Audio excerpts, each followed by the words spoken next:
Hey look everyone, I'm about to stick my hand in the hornet's nest again. And hey, for good measure, I'm just gonna jiggle my hand around in there. Yeah, just jiggle my hand, really rile those things up. So the last time I covered The Last of Us, it was in my attempt to rationalize why there was such a vitriolic response to The Last of Us 2 as someone who admittedly hated the game at first based on what I heard about it, but found myself with a much more complicated opinion on it once I'd played it for myself. The lesson here is, don't speak with authority or attempt to have an authoritative opinion on things until you've had first-hand experience with them. Well, truth be told, today's topic is not necessarily the most divisive topic in theory, because it's something that is fairly universally agreed upon, even if different people have different takes on the specifics. And that is the topic of a potential cure in the Last of Us universe. You see, the thing a lot of people, especially those in the anti-Last of Us 2 camp, have latched onto is the idea that a cure would not be viable given the state of the world in the games. And you know what? I actually agree with that. But not for the same reason that I think a lot of people have latched onto. The general argument amongst these people, from what I've seen, is that a cure would be costly, long-term, risky, and not necessarily be a success. Therefore, it would be impossible given the current state of things. The other thing that people have latched onto is the idea that in real life, an actual fungal cure is somewhere between hard and impossible to make. But the problem here is we're not looking at this from the point of view of a piece of fiction and have fallen into the fallacy of judging a diegetic piece of media for non-diegetic reasons. It's a willful misinterpretation if you ask me. Despite the fact that these games treat NPCs with more weight and realism than most games, in fact it was groundbreaking for that, that doesn't mean we're following real-world logic here to a T. Because a fungal cure, as well as the ability to make a cure with so few resources, wouldn't be possible in the real world, but neither are fungus zombies, so we're obviously dealing with universe next door logic here. So you have to allow for creative liberties. How I always interpreted it is that Ellie has an evolved version of the Cordyceps fungus, or perhaps an entirely different fungus altogether in her brain that's harmless to humans and acts as a deterrent to the traditional Cordyceps fungus that prevents it from properly infecting her, something that grows in its place that prevents Cordyceps from growing. You know, like the only way to stop a bad fungus with a gun is a good fungus with a gun. This was basically confirmed in the first game, just never outright said. So it wouldn't necessarily be a vaccine in the traditional sense, more so just growing it and infecting people with it. Now, the term reverse engineer was used at one point, which rather confuses matters, but that's besides the point.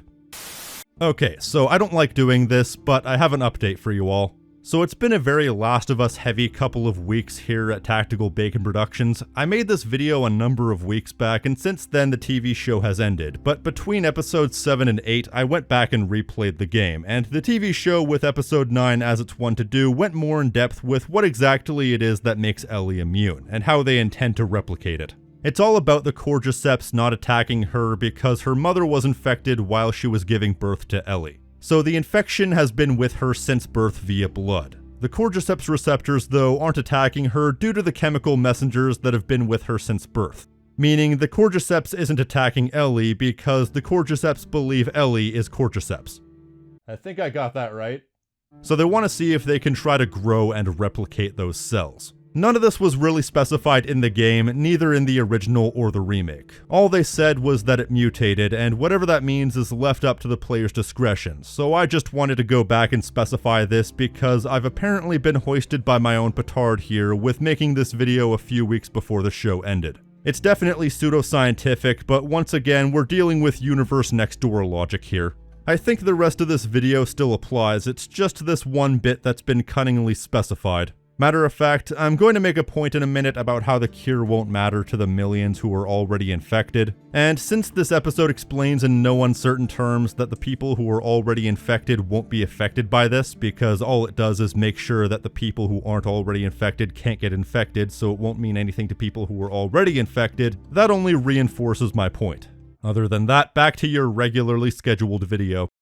That said, regardless of what the specifics of her condition means or how it would work is more or less irrelevant. I of course believe that all fiction is open to individual interpretation removed from the creator's intention, but I also think that since they never even acknowledged the possibility of a cure not being possible in-universe, that's not the story that's being told. There's definitely a line to draw, a point in which it becomes so unrealistic that you have to call it out on its ridiculousness. Like if it were a game that was attempting to be somewhat realistic and the whole plot boils down to a wizard did it, that would be stupid. But if your issues boil down to an unwillingness to go along with a piece of fiction on something that isn't really that much of a stretch based on the established internal logic, then why are you even here? None of this is a universal rule, of course, but I do believe it's more worth it to apply interpretation to the logic of the fiction as established rather than strictly sticking to real-world logic. Just my opinion, you can take it for what it's worth.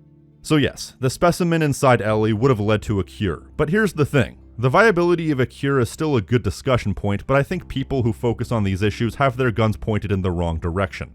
Because in my opinion, the actual discussion should not be about the viability of a cure itself, but whether or not a cure would actually change anything. Could this world that we've spent so much time in over the course of 2 games and an expansion even be saved?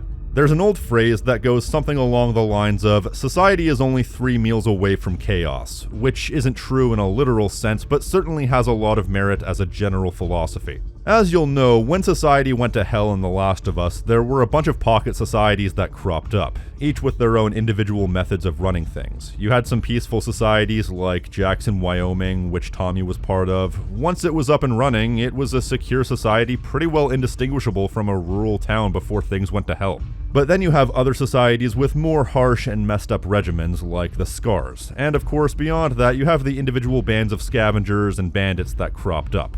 We've only seen a handful of these people, but one is left to assume that there are probably dozens if not hundreds of these groups of survivors we have yet to see all over the country and the world.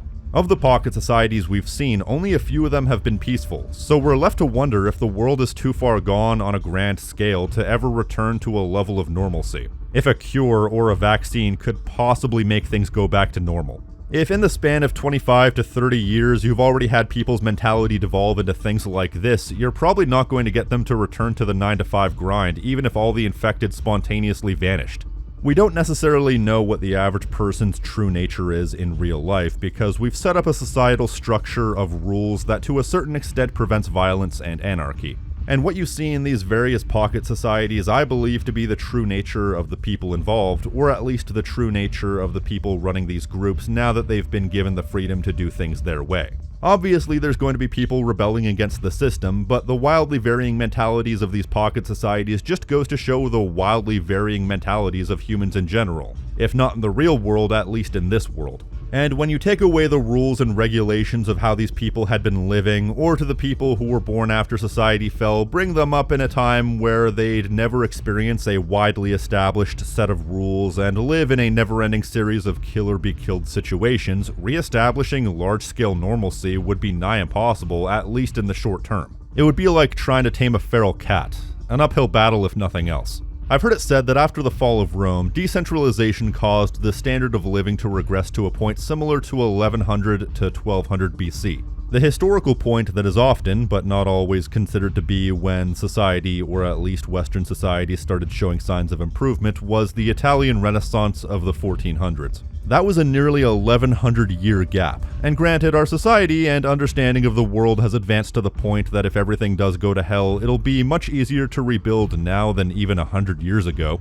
But it would still be generations before we see anything improve to any noticeable degree, let alone things getting back to normal, and it wouldn't even necessarily be the normal we're living in right now. It would be some new normal as a result of the collective intentions of the people in this universe, but that's besides the point. That's only assuming that all these pocket societies were able to get on the same page and weren't constantly feuding with each other over territory and ideologies, much in the same way that countries have been fighting with each other and holding back progress since the beginning of time. Oh yeah, as well as having to contend with shambling twitchy murderers around every corner. In fact, the infected are something to consider in this situation as well. Even if all these other variables were present and accounted for, even if every single person in this world was on the same page, it's hard to rebuild society when you're being mauled to death by several savage creatures at once. How much of the population survived the outbreak? Probably less than, 10% of what it was pre-infection? That number will fluctuate as time goes on, infected are killed en masse, or human settlements are taken out. So let's just say you have what? 1 human for every 10 infected. Well, just because you're immune from being infected doesn't mean you're not immune from being ripped to shreds, as we've seen in the games. Even the base level infected can survive extreme temperatures and a couple of bullets. There's a bit of disparity between the different iterations of these games as far as how much of a threat each different level of infected is, like how clickers are an instant kill in the first game but only an elevated threat in the second, but they definitely universally take significant punishment. It would take a hell of a lot of resources to clear out enough infected to establish any sort of civilized society without constantly being under attack. We've already seen this in the games. We've seen how hard it is to upkeep even a small chunk of civilized society. You need people on patrol at all times to clear out the seemingly never-ending hordes. And the thing is, the cure/vaccine would prevent you from being infected, sure, but it's also worth mentioning that there's no guarantee that it could disinfect the people already infected. As a matter of fact, if the specimen inside of Ellie does act as an antifungus that prevents the cordyceps from growing, that definitely won't help you if you're already infected. I very much doubt that rubbing a spoonful of anti-cordyceps solution on a clicker would do you much good, although it would do them some good after they've had lunch. So as much as they would like a cure to be the answer to their problems, it would only be one step along a long and lonesome road to recovery.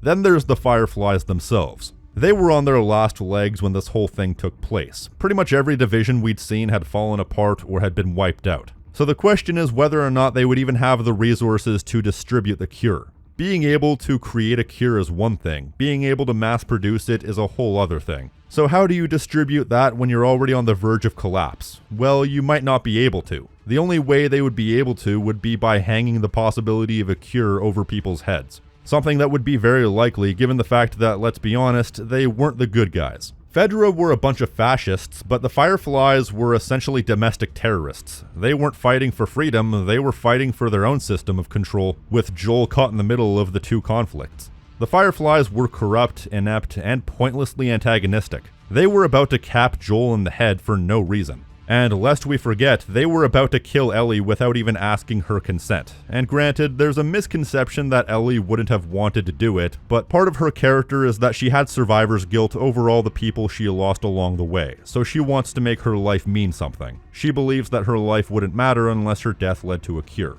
Whereas Joel believed that her life meant more than some cure. But back to the Fireflies. They were not an altruistic front of virtues, so even though some of their hearts may be in the right place, a cure would more than likely end up being a bargaining chip.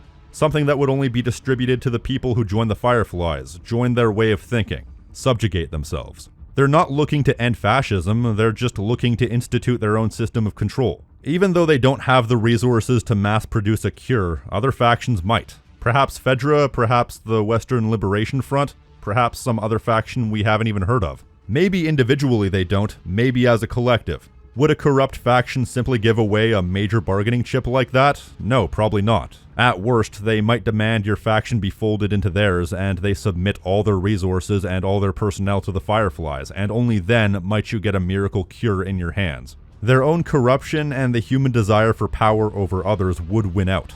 Even if they didn't want to, they would probably need to do this because without exponential amounts of their own resources, they'd be relying on the resources of other factions to be able to mass produce the cure.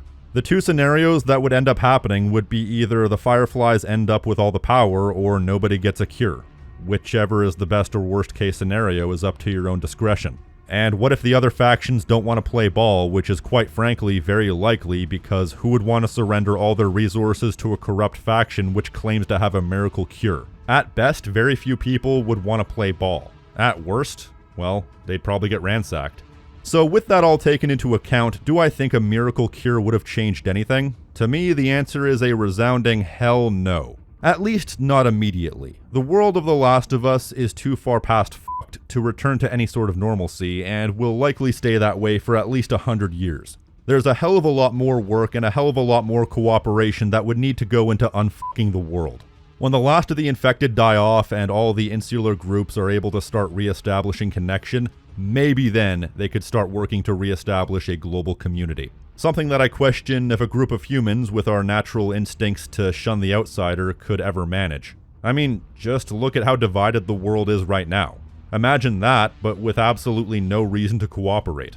You'd also need to re-establish a large-scale system of law and order in order to stop bandits and prevent people with propensities of violence and whatnot from becoming bandits. And then there's also the societies like the Scars. You would need to put a stop to their customs that in any sane world would be illegal, and to their customs that aren't illegal but would be frowned upon. You'd just have to learn to coexist with them, quite frankly. And I don't think either side would ever be willing to do so. Some people are just too far gone to ever go back to anything equating a normal modern mindset. Simply put, there's just too many things working against the idea of things going back to normal for any big fix to ever matter. A cure would simply not be able to change anything. Maybe a few fireflies would end up being immune, but that's basically it. Of course, none of this was on Joel's mind when he decided to run into the operating room and take Ellie. He wasn't thinking about the viability of a cure or if a cure would even be possible. All he was thinking was, Ellie's life means more to me than some stinking cure. I'm not gonna let them take her away from me. That's the central paradox of The Last of Us. It's all centered around Ellie's immunity, but to discuss the immunity is almost going against the spirit of the games, because the immunity, the infected, and the world at large is almost secondary to the relationships between these characters in this impossible situation. That said, I don't think the possibility of a cure even existing should have been a question in anyone's mind. It should have always been about whether or not it would even change anything, because in my opinion, in the end, it doesn't even matter. So if you like this video and want to support the channel, feel free to pledge to my Patreon for unique perks and rewards like ad-free content, Discord benefits, early access, and exclusive content like these fine folks right here. And an extra special thank you to users FarmCat84 and GAW004 for going above and beyond. Elsewise, you can support the channel by liking this video, leaving a comment telling me what you think, subscribing, and hitting the notification icon so you're always up to date on what I'm doing. I've been the King of Snark Style right here on Tactical Bacon Productions, and I will see you next time. Peace!